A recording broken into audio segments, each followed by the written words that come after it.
Hello everyone, welcome to Online Help Guide. In today's video, I'll be sharing a step-by-step tutorial on how to create 3D AI images of globe absolutely free of charge.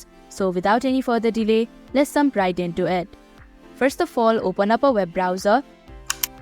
In the search bar, type in Microsoft Image Creator.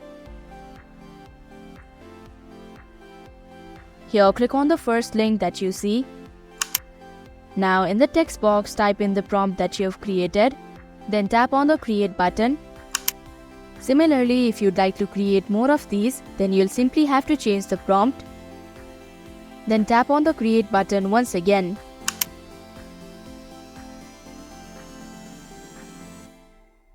Now click on the image in order to preview it.